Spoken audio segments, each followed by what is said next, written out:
Bonjour à tous, j'espère que vous n'avez pas encore trop faim et que vous serez encore un petit peu patient pour cette dernière table ronde.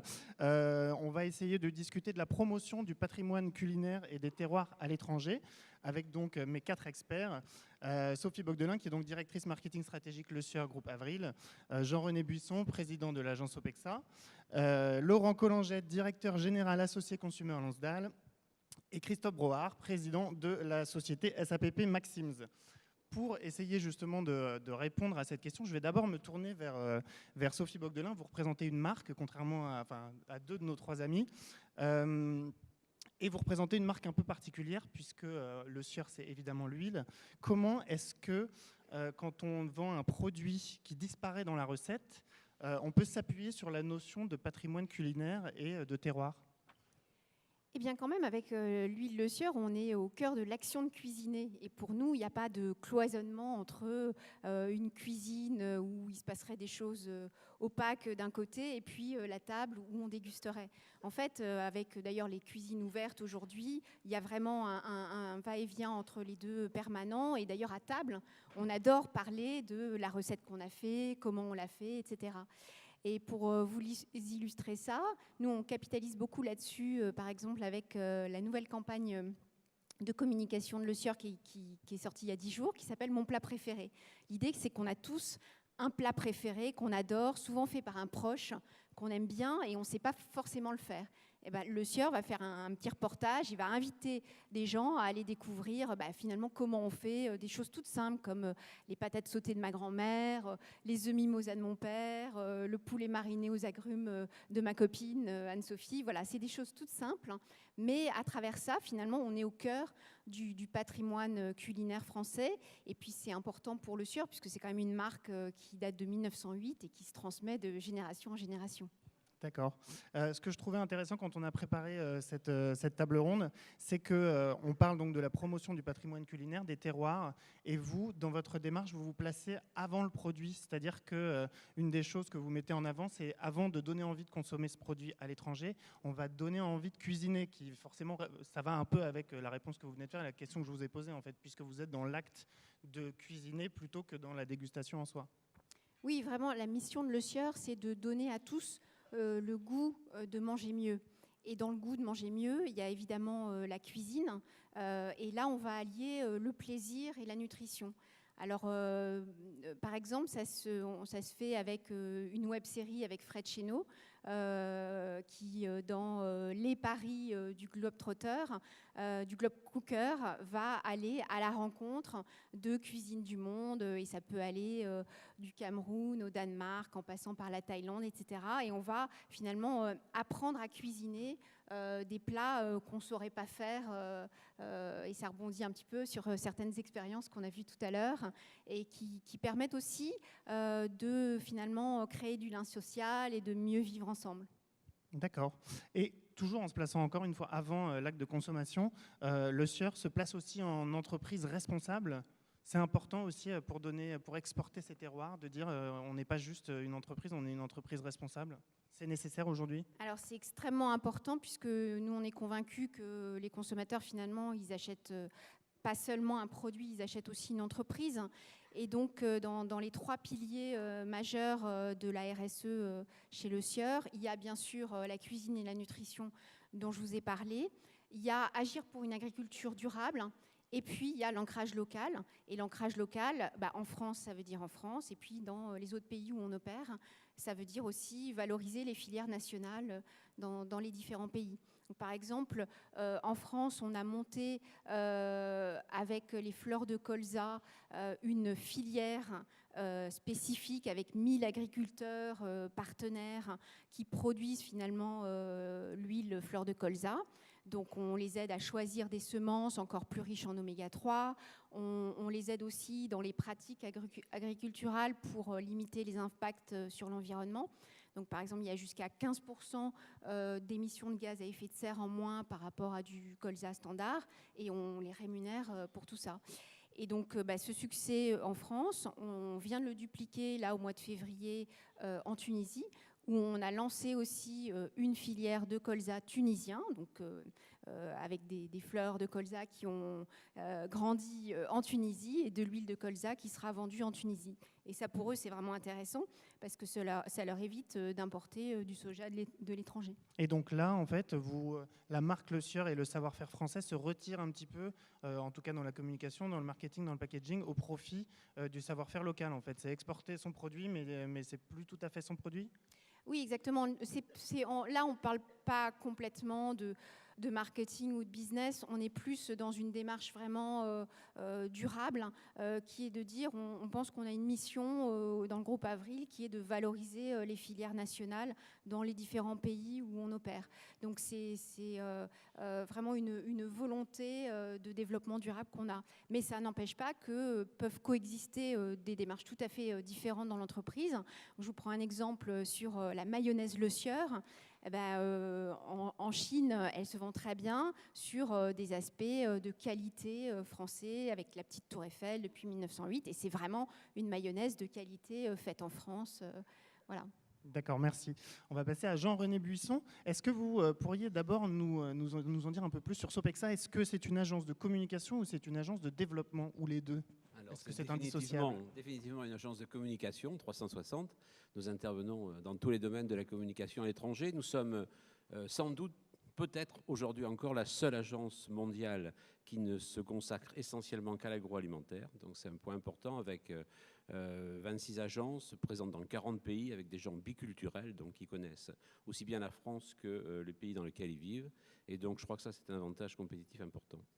Et justement, vous êtes bien placé pour savoir ce que représente la nourriture, ce que représente la gastronomie française pour les différents marchés à l'étranger. C'est pas la même chose partout, évidemment.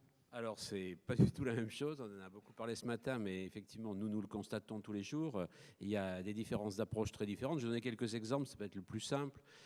Si vous êtes en Chine, par exemple, on a été sollicité par un de nos grands clients qui voulait lancer un produit sans gluten. On lui a déconseillé de faire ça, car aujourd'hui, les Chinois, ils cherchent pas le sang, ils cherchent les produits, au contraire, qui apportent des éléments nutritionnels supplémentaires. Et on a fait faire une étude pour vérifier, parce que le client était un peu sceptique, et on s'est aperçu effectivement qu'aujourd'hui, les Chinois ne sont pas du tout prêts à aller vers des produits sans. Si vous êtes dans un autre pays comme l'Allemagne, par exemple, l'importance du packaging est fondamentale. Il faut qu'on voit le produit. C'est important que le packaging soit le plus transparent possible. Et ce n'est pas forcément le cas dans d'autres pays. Donc vous avez dans chaque pays des approches extrêmement différentes. Et d'ailleurs, on le voit au niveau de nos produits. On est un des diffuseurs les plus importants en ce qui concerne l'avocat mexicain. C'est un produit, personne n'imagine en France l'argent qui est consacré à la promotion de l'avocat mexicain, dont nous promouvons dans pas mal de pays.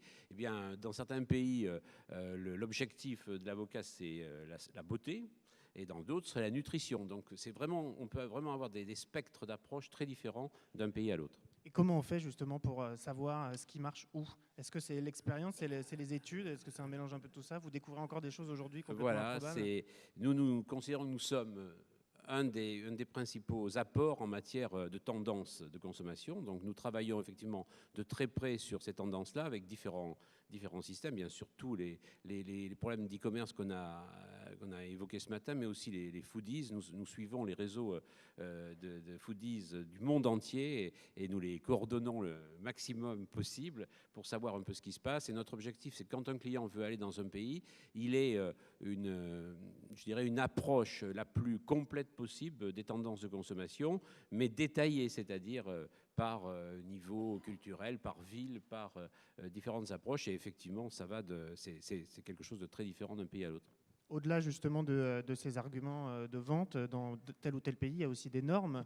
C'est très difficile pour une marque française ou d'ailleurs étrangère, mais de s'exporter et de respecter toutes les normes qui sont imposées par les autres pays. C'est vrai, mais vous savez qu'en France, c'est un avantage et un inconvénient. Moi, je considère que c'est quand même plutôt un avantage, après mon expérience à l'Association nationale des industries alimentaires. Je pense qu'on a des normes extrêmement contraignantes qui sont parmi les plus complètes en matière de sécurité alimentaire.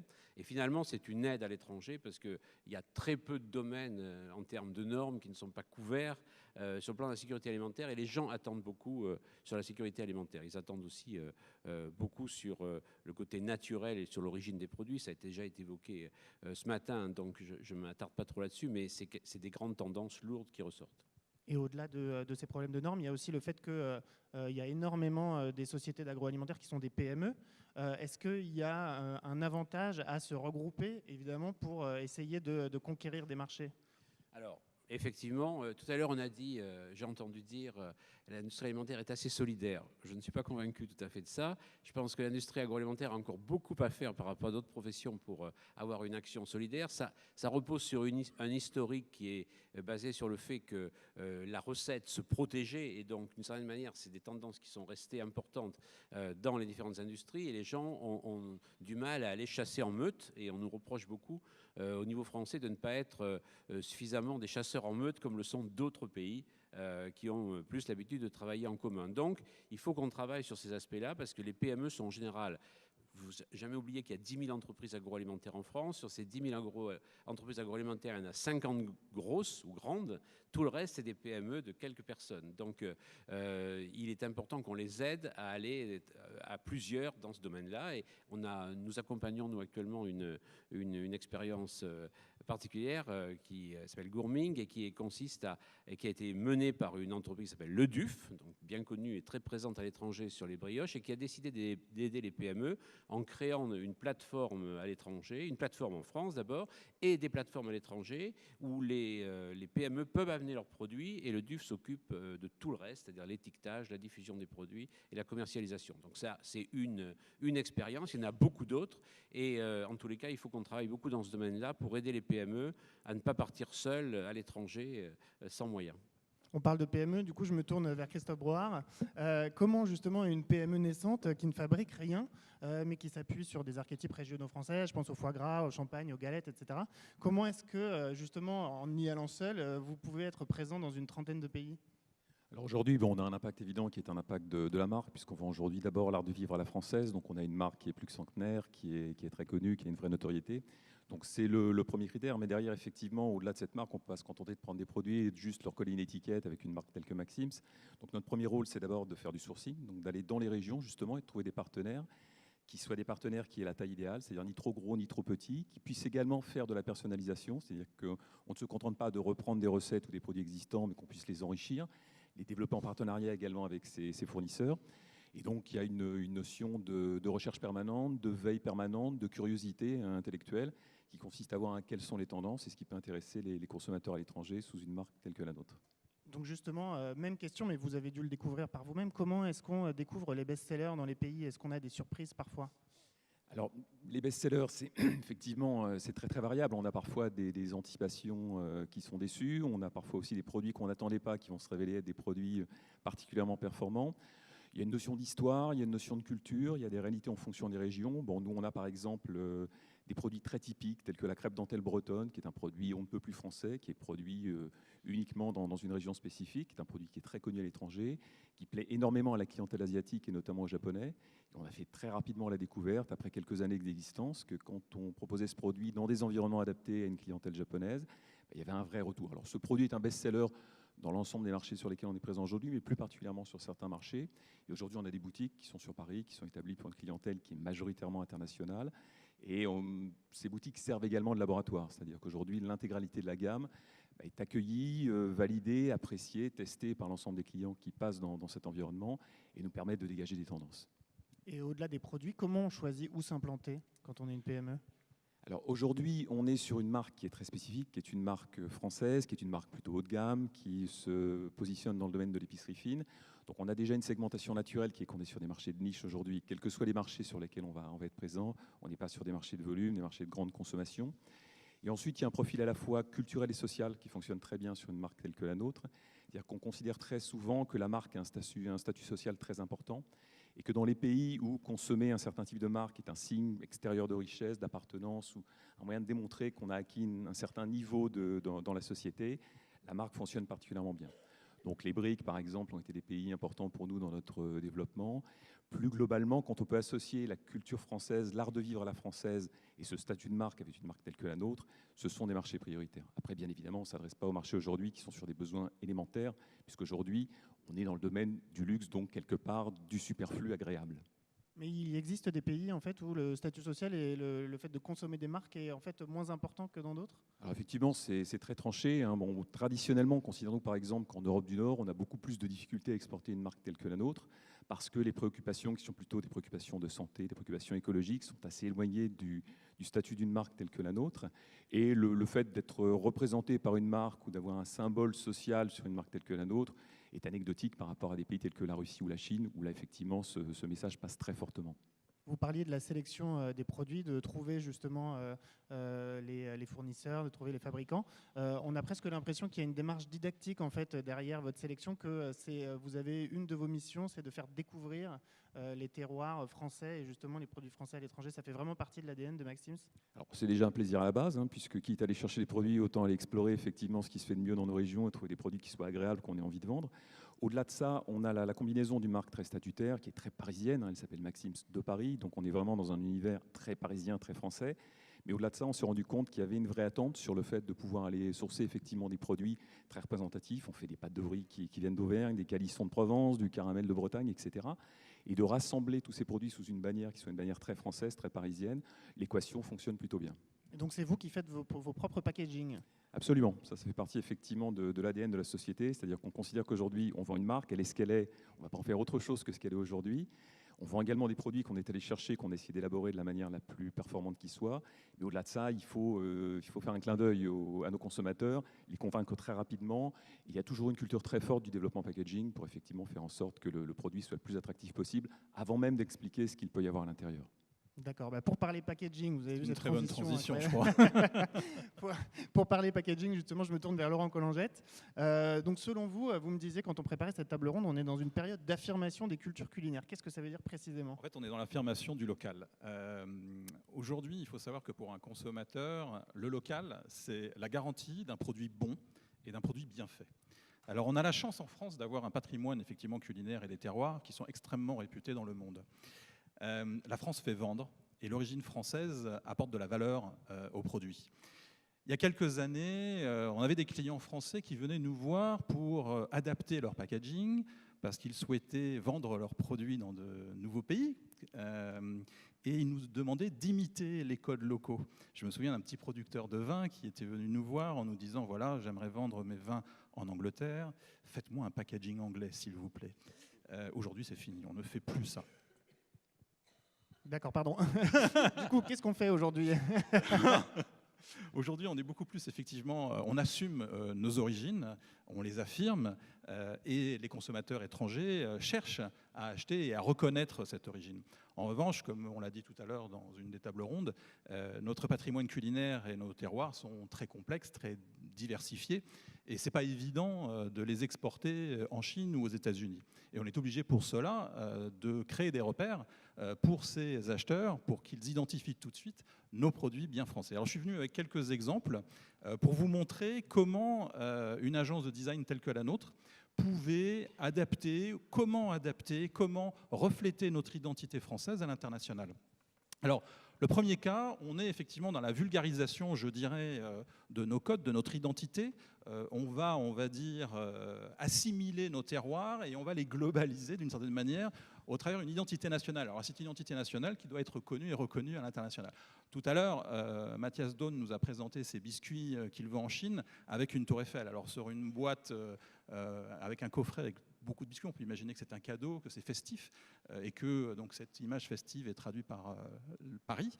En l'occurrence, sur un beurre lancé par Elevir. À gauche, vous avez le produit français, à droite, vous avez le produit et le packaging international. Eh bien, on associe à un produit plutôt fermier, plutôt agricole, une tour Eiffel.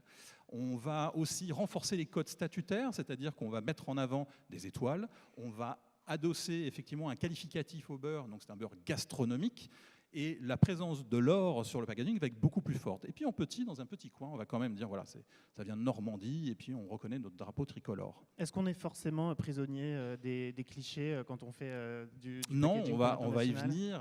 Donc voilà un autre exemple, Saint-Michel, qui sur ses packagings internationaux affirme à nouveau encore très fortement le drapeau tricolore. On reconnaît aussi la Tour Eiffel, mais en plus petit à côté du biscuit. Ou Jacquet, qui clairement affirme son origine dans la dénomination de ses produits. Voilà, ce sont des French crêpes, ce ne sont plus des crêpes. Et on reconnaît toujours notre petite Tour Eiffel. Alors un cas qui est très intéressant, c'est qu'on essaye évidemment d'évoluer, de faire connaître d'autres signes de francité à l'international. Et en l'occurrence, Guichard-Perrachon, qui est une petite marque d'épicerie fine, appartient à un très grand groupe, qui est le groupe Casino, et qui vend donc cette marque à l'international dans ses supermarchés.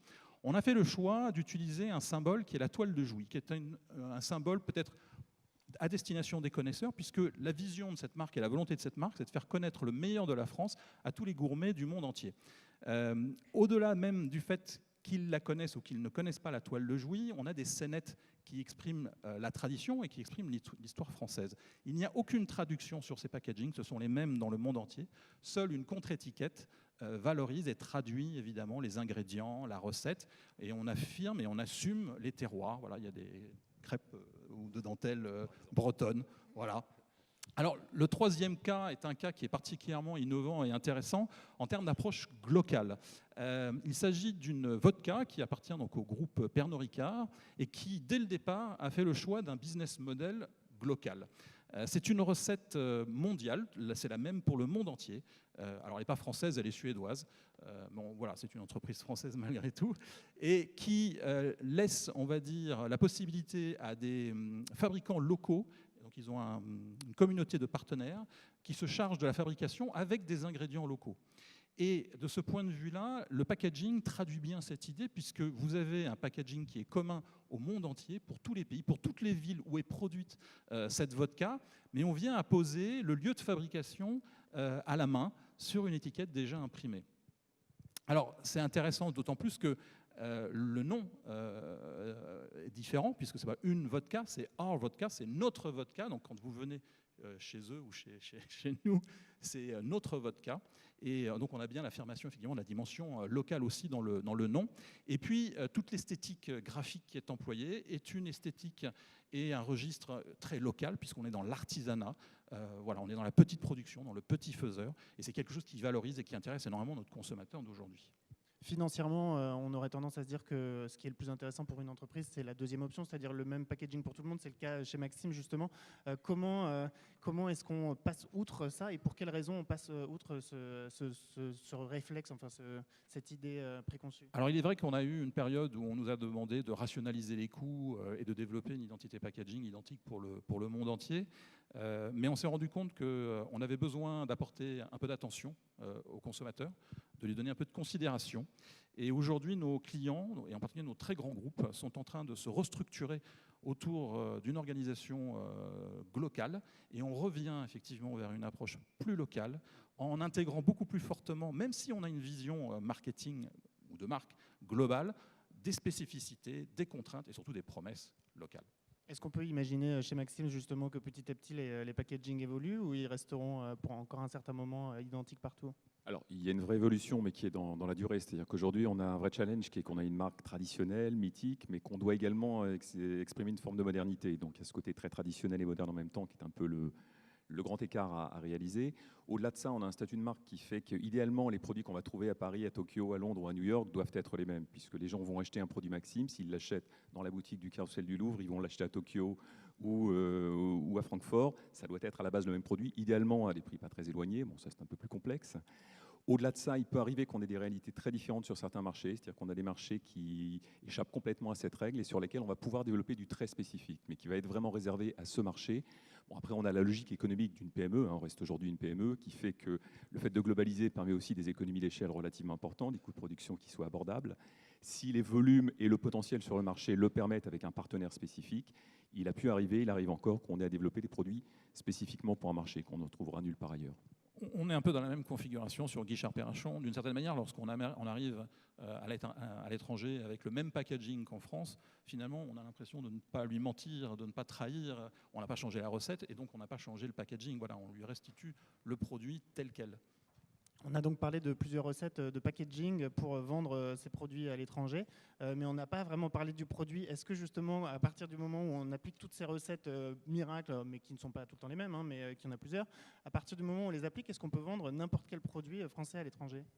Il y a un certain paradoxe à ce qu'on a dit tout à l'heure, parce que finalement, pour vendre sous un même packaging, sous ce même produit, il faudrait avoir une force de marque très importante. Donc, en l'occurrence, pour Maxime, on peut le faire.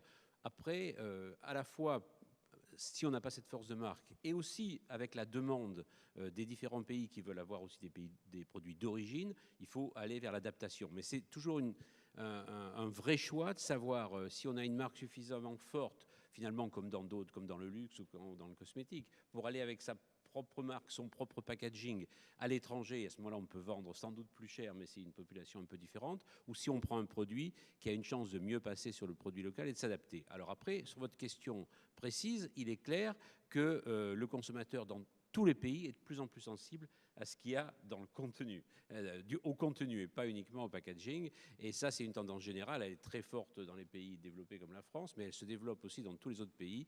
On fait attention à l'origine des produits. Ça, c'est une tendance générale mondiale.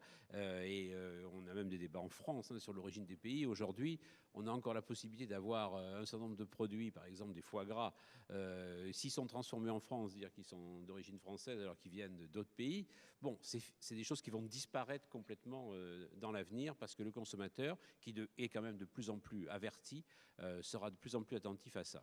Bon, un autre élément, on n'en a pas beaucoup parlé, mais qui me paraît, que nous voyons tous les jours, c'est, pour être un peu optimiste, c'est la force de nos produits à l'étranger. C'est-à-dire, dès qu'on franchit la frontière française, on a une aspiration et une demande des produits alimentaires français qui est générale dans tous les pays. Il n'y a aucun pays qui n'a pas envie d'avoir des produits français. Il n'y a qu'en France où on considère que l'agroalimentaire français n'est pas satisfaisant et qu'on fait des produits trop industriels, on fait des produits qui ne sont pas bons. Il n'y a qu'en France. Dès que vous franchissez les frontières, vous avez des gens qui sont positifs et qui attendent nos produits. Et ça, pour les PME et pour les entreprises qui exportent, c'est un avantage compétitif énorme.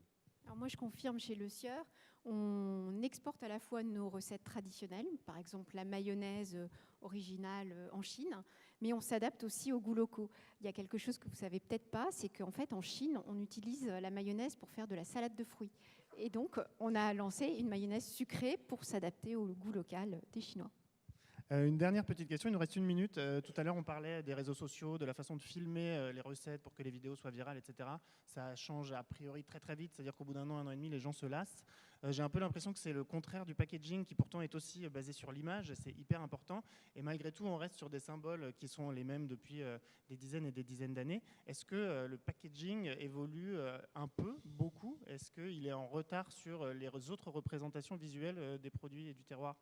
Écoutez, un packaging, ça a la volonté de communiquer 365 jours par an et effectivement d'installer un positionnement de marque, une histoire de marque et une posture produit.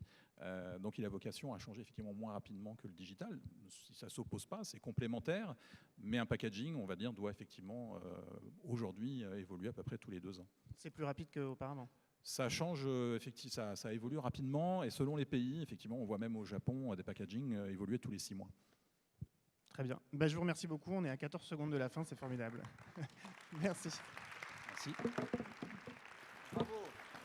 Super, merci beaucoup à tous. Très inspirant. Ouais, une très belle gestion du temps. Charles, bravo, pile à la seconde près. Voilà, donc sans plus attendre, avant d'ouvrir l'espace after pour nos expériences culinaires et pour donner une vision globale et conclure ce 3e Food Morning, je vous invite à accueillir une nouvelle fois sur scène Thierry Jadot, le président d'Enso Aegis, et Olivier Chapuis de CB News. Bon, merci d'avoir tenu aussi longtemps.